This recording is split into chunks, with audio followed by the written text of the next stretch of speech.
Wir zeigen Ihnen heute, was Idstedt zu bieten hat. In Idstedt kann man auch baden gehen, aber das können wir in Norderstedt auch. Idstedt hat natürlich auch einen Schützenverein. Aber auch den wollen wir Ihnen heute überhaupt nicht zeigen. Denn für uns schießt in Idstedt jemand ganz anderer den Vogel ab. Marcel Kösling, der Harry Potter von Idstedt. Das ist er, der ganz junge Marcel Kösling. Heute eigentlich immer noch jung, aber immerhin, ein paar Tage ist es schon her. Nochmal, du bist da, was hast du gesagt? Ja, 13 oder 14 müsste ich da sein. Da steht leider kein Datum mit dabei. Ne? Das, ja, 13 oder 14 dürfte ich da gewesen sein. Und muss dann ja auch schon einer deiner ersten Auftritte gewesen sein. Ja, das war zu der Zeit ein Kollege von mir, der das professionell betrieben hat zu dem Zeitpunkt, war dort engagiert bei dem Modehaus und hatte mich gefragt, ob ich mitkommen möchte und mal selber was ausprobieren möchte, auf der Straße zu zaubern. Und habe da ja, den Abend sozusagen, den Tag da verbracht, um einfach so ein bisschen die Erfahrung mal zu sammeln. Wie kommt man denn jetzt nun dazu, als 12-, 13-Jähriger glech so vermittelt zu werden? Ich meine... Also ich glaube, oder bei mir war das zumindest so, dass dieses Gen, wenn man so mal sagen möchte, sich darstellen zu wollen, was ja viele Schauspieler oder Ähnliches auch haben, das ist bei mir schon seit dem Kindergarten vorhanden. Also ich habe es immer geliebt, in die Öffentlichkeit zu gehen, mich darzustellen, was zu machen, was die Leute unterhält, um einfach Reaktionen zu bekommen. Also ich habe es geliebt, wenn die Leute anfangen zu lachen, wenn ich irgendwas mache, natürlich, wenn es gewollt ist. Und das hat er vielleicht gemerkt und hatte gemerkt, Mensch, der ist ja ganz mit Feuer und Flamme dabei, dann gebe ich dem mal eine Chance. Und das ist natürlich super, wenn man solche Menschen hat, die einen sozusagen bei der Hand nehmen und sagen, komm doch mal mit oder mach mal. Du hast wann genau angefangen mit Zaubern? Ich habe mit 12 den ersten Auftritt gehabt. Das war auf dem Geburtstag meiner Patentante. Die hat den Geburtstag groß gefeiert und mich gefragt, Mensch, du machst doch da ein bisschen Zauberei, hast du nicht Lust, was vorzuführen? Ich habe gesagt, klar, mache ich, kein Problem. Hatte aber zu dem Zeitpunkt überhaupt noch gar kein Programm. Also ich hatte 1, 2, 3 Zauberkästen und das war's im Grunde. Und das Glück war, dass ich eben zu dem Zeitpunkt schon 1, 2 Zauberkünstler, die das auch hobbymäßig betrieben haben, kannte, die mir dann Tipps gegeben haben, wo kann man sich was beschaffen, Literatur oder auch Zaubertricks zu kaufen. Und habe dann dort so ein bisschen mir ein kleines, ich glaube 15 Minuten hat das gedauert, ein Programm vorbereitet. Da hat meine Schwester mir noch assistiert und die ist ein paar Jahre jünger. Und wir haben dann da zu zweit den Auftritt gemacht. Und das war sehr schön. Also mein Patenonkel spricht heute noch davon, witzigerweise. Also eigentlich bei fast jeder Gelegenheit, wo wir uns sehen, spricht er mich immer noch auf diesen Auftritt und sagte, ich habe doch damals schon gesagt, das war damals schon so toll, weil der hat mit dem Gastronomen dort nach der Vorstellung gesprochen und der Gastronom hätte irgendwie gemeint, ja, der Junge hat was. Und das erzählt mein Patenonkel mir jetzt heutzutage immer noch bei jeder Gelegenheit. Das ist sehr, sehr schön. Kannst du dich noch an deinen allerersten Zaubertrick erinnern? Also der erste Zaubertrick, den ich mir zumindest gekauft habe, wenn man so möchte, war ein tanzender Spazierstock, so nennt sich das in der Fachwelt sozusagen. Das ist ein Spazierstock, der anfängt, Kreise zu drehen um einen rum, der fliegt um einen rum und man sozusagen tänzelt mit diesem Spazierstock. Den habe ich mir gekauft. Und habe gedacht, Wahnsinn, wenn ich den habe, das wird super, also ganz großartig. Und ich habe ihn noch nie vorgeführt, weil das überhaupt nicht zu mir passt, die Nummer. Das ist also auch nicht so eine Sache.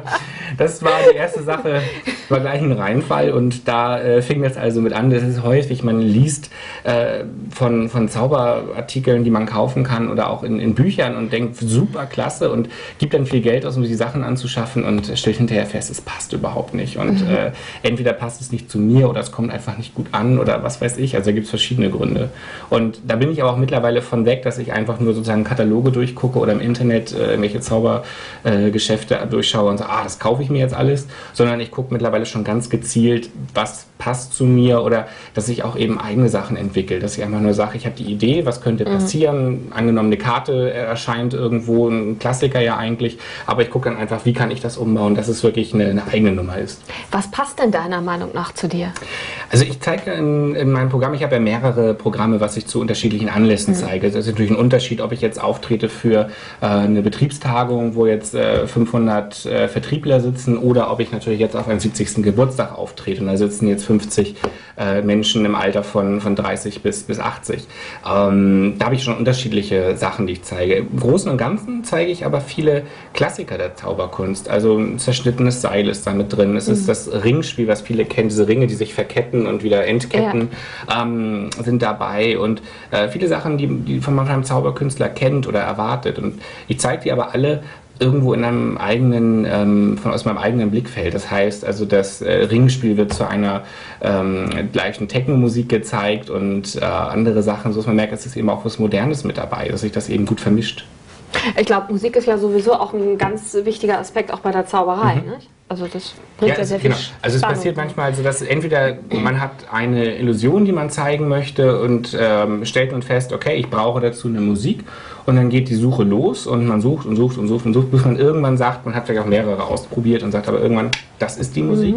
Anders passiert das aber auch, man hört eine Musik und denkt, oh, dazu muss ich irgendeine Nummer machen. Also dann fängt man an zu suchen, was könnte man denn dazu machen, und könnte dazu was schweben oder erscheint dazu was oder was könnte, und dann entsteht sozusagen dadurch dieser kreative Prozess. Ja. Wie lange probst du an so einem Trick? Also es ist unterschiedlich. Also ich habe irgendwie so manchmal das Gefühl, einige Nummern hören nie auf in der Probe. Also es gibt Sachen, die ich durchaus tatsächlich schon seit 10 Jahren zeige, aber immer anders. Also das heißt, der Vortrag wird immer mal wieder geändert, es kommen Gags hinzu, es verschwinden auch Gags wieder mit der Zeit. Also das hat natürlich auch mit meinem Alter zu tun. Also ich bin jetzt Mitte 20 und mit 16 konnte ich natürlich noch andere Sachen oder nicht unbedingt einige Gags machen, die ich jetzt mit dem Alter machen kann. Was Anzügliches, was so ein bisschen was Zweideutiges, was durchaus charmant und witzig ist jetzt in dem Alter. Mit 16 hätte das aber nicht funktioniert.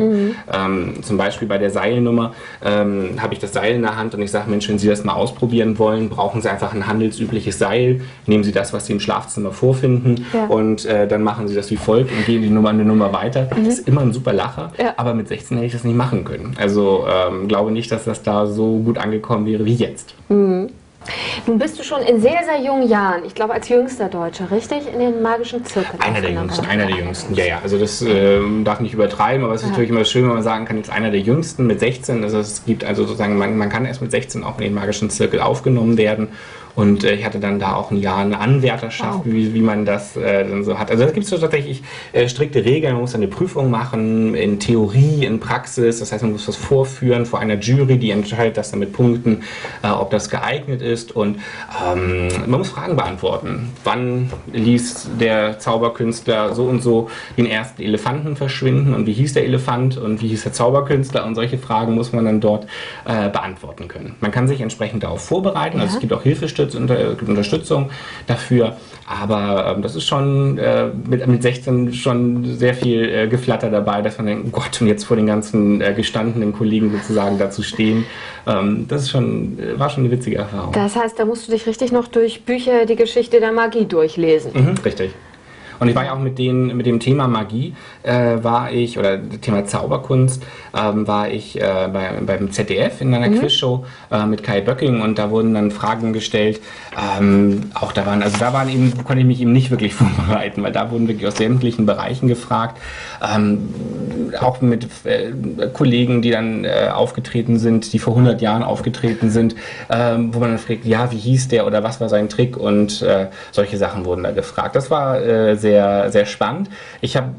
Man kann bis zu 4 Runden dort schaffen. Ich bin in der 4. gescheitert, also sozusagen kurz vorm Finale, bevor ich was hätte richtig gewinnen können sozusagen. Fand das natürlich damals sehr schade, weil ich gedacht habe, hätte natürlich gerne auch das Geld gewonnen, weil ich gesagt, hätte ich super gebrauchen können zu der Zeit.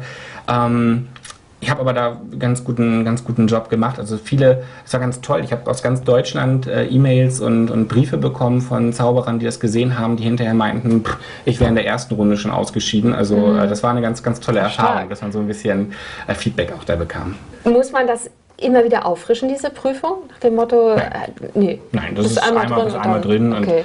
Und man ist auch zu nichts verpflichtet im Grunde. Also es gibt natürlich eine Satzung, die besagt zum Beispiel, dass man keine Zauberkunststücke erklären darf.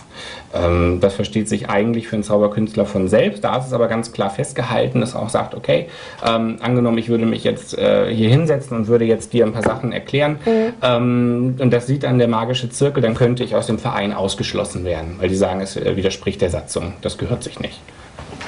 So, und hier ist dann ja die kreative Werkstatt. Also hier tobe ich mich dann aus. Hier ist dann ein Teil der Literatur, die ich gesammelt habe in den Jahren, wo man Sachen nachlesen kann, DVDs. Weil wenn man sich deine Programme anguckt, da ist ja alles drin. Es ist ja nicht nur Zaubern, da ist Comedy bei, da ist eigentlich Kabarett dabei. Also wirklich ganz, ganz viel. Du singst zwischendurch? Ja, also ich versuche auch, also ich habe sehr viele Sparten, die mich einfach interessieren. Also sei es nun eben, ich habe ja auch mit Barbara Silaff, mit meiner Pianistin zusammen auch ein Kirchenprogramm, wo wir sehr viele Chansons singen und ähnliche Bereiche, also gar nicht so in den Bereich Zauberei ging. Es wird auch gezaubert, es ist auch lustig, es ist auch Comedy, aber in erster Linie ist es ein musikalischer Abend, auch mit Balladen und genießen wir beide sehr, dieses auszuspielen. Einfach das ist ja ein ganz großes Glück, was ich habe, dass ich jetzt schon mit 25 davon leben kann, das zu machen, was mir Spaß macht. Das geht ja nicht vielen so und dass man das jetzt machen kann, ist ein ganz großes Glück. Ein gut Kirchenprogramm, aber das könnte man ja auch mit Zauberei verbinden. Also ich meine, wenn man die Bibel liest, da ist ja auch viel Hokuspokus wir haben ein Kirchenprogramm daher, weil wir hatten uns auch, oder ich hatte immer die Idee, ein Programm zu machen, was in der Kirche stattfindet. Ja. Das ist jetzt nicht sehr biblisch, das Programm, oder sehr religiös, sondern es ging einfach darum, Leben in die Kirche zu bringen, indem man in diesen Kirchenräumen etwas macht. Und es hat einfach was ganz Erhabenes, so einen wirklich wunderschönen Kirchenauftritt. Der Klang, das Aussehen, das hat einfach eine ganz tolle Bedeutung. Und dann aber dort zu spielen, es ist natürlich nicht Gotteslästerung, was wir da machen, das würde natürlich nicht passen. Aber es ist eine ganz tolle Erfahrung. Und wenn man dann zum Beispiel Kameras dabei hat und dann einfach mal so guckt, die Kameras haben ja immer, das sehen die Zuschauer zu Hause jetzt natürlich nicht, die haben ja so ein kleines rotes Lämpchen, da kann man mal so gegengreifen und das so abgreifen. Das sieht immer ganz witzig aus. Ich tue es aber mal wieder zurück, ist schon wieder angekommen. Wunderbar, dann kann man es nochmal abnehmen, kann man hier um dich rumschwirren lassen, aber dann hier abnehmen und dann lasse ich es wieder einmal zurückgehen. Das als kleiner Hinweis. Ne? So. Ja, das nervt mich jetzt nachher in der Redaktion total. Wir werden uns das 25 Mal angucken. Ich habe immer noch nicht begriffen, wie du es gemacht hast. Stehst doch daneben. Also ehrlich, das ist wie frustrierend. Ich plane jetzt gerade ein neues Programm für 2012. Im Herbst 2012 soll das aufgeführt werden mit ganz, ganz vielen neuen Nummern, das auch wirklich zum ersten Mal sozusagen zu sehen sind, weil viele, die mich jetzt auch aus Norderstedt kennen, die möchten natürlich auch was Neues präsentieren und das wird aber ein Programm sein, was sich mit meiner Kindheit beschäftigt. Das Programm wird den großartigen Titel, Titel tragen, es ist nie zu spät für eine glückliche Kindheit und wird sich damit beschäftigen, dass ich jetzt Mitte 20 bin und mir die Frage stelle, habe ich jetzt alles gemacht in meinem Leben, was ich sozusagen im Kindesjugendalter erleben wollte, oder habe ich irgendwas verpasst und habe ich jetzt noch die Gelegenheit, das noch nachzuholen, oder ärgere ich mich sonst später? Und darum wird das Ganze gehen. Du hast bis jetzt schon so viel geschafft. Wo willst du denn noch hin? Was sind deine Träume? Ja, also das ist... Ich versuche mir immer sehr kleine Ziele zu setzen. Also ich habe immer so den Wunsch, dass ich gesagt habe, ich möchte jetzt gerne mal zum Beispiel ein Varieté spielen. Das darf ich jetzt im Dezember in Schleswig, war auch im April jetzt in Hannover im GOP. Das ist eine sehr große Varieté-Reihe. Das lief auch sehr gut, der Auftritt. Das sind so Sachen, wo ich immer sage, immer so peu à peu. Umso häufiger hat man natürlich auch so ein Glücksgefühl, dass man sagt, ich habe das Ziel geschafft. Letztendlich ist es einfach so, dass ich sage, ich möchte... Das darf ich ja nun auch schon davon leben können. Ich möchte davon gut leben können. Ich möchte herumreisen in Deutschland. Ich möchte die Leute kennenlernen. Ich möchte in Theatern spielen. Das ist doch schon mein großer Wunsch, den ich habe, dass ich sage, ich möchte das gerne ausleben. Wir haben ja heute den 8. Juni live dieses sozusagen aufgezeichnet, kurz vor der Sendung. Und wir haben jetzt in 2 Tagen Premiere mit dem Weißen Rössel. Ich freue mich sehr darauf. Es ist eine ganz spannende Produktion mit einer tollen Mischung eben aus einem wirklich ganz hervorragenden Chor aus den Norderstedter Amateurenkünstlern. Ganz, ganz toll besetzt, also wirklich ein sehr, sehr professioneller Chor, die jetzt ganz toll arbeiten und eine super Besetzung. Also es sind ganz tolle Schauspieler dabei aus Hamburg, aus Berlin, mit denen ich zusammenarbeiten darf. Das bringt unglaublich viel Spaß, mit solchen Profis auf der Bühne zu sein, mit einem tollen Regie-Team, Maske, Kostüm. Das ist alles eine sehr, sehr tolle Kombination. Ich genieße das einfach, eine doch so sehr professionelle Produktion mitzumachen. Der Sigismund hat natürlich sein berühmtes, und mit Musik klingt das natürlich jetzt ganz furchtbar, aber der Sigismund singt ja sein berühmtes: Was kann der Sigismund dafür, dass er so schön ist? Was kann der Sigismund dafür, dass man ihn liebt? Die Leute tun, als ob die Schönheit ein Vergehen ist. Man soll doch froh sein, dass es so was Schönes gibt. Schön. Ich freue mich drauf, das zu sehen am Samstag. Ja. Na, Freitag habt ihr Premiere. Ich kann nicht, ich komme einen Tag später dann. Ja, sag Bescheid. Da freue ich mich sehr darauf. Dann sehen wir uns hinterher. Ich freue mich. Danke.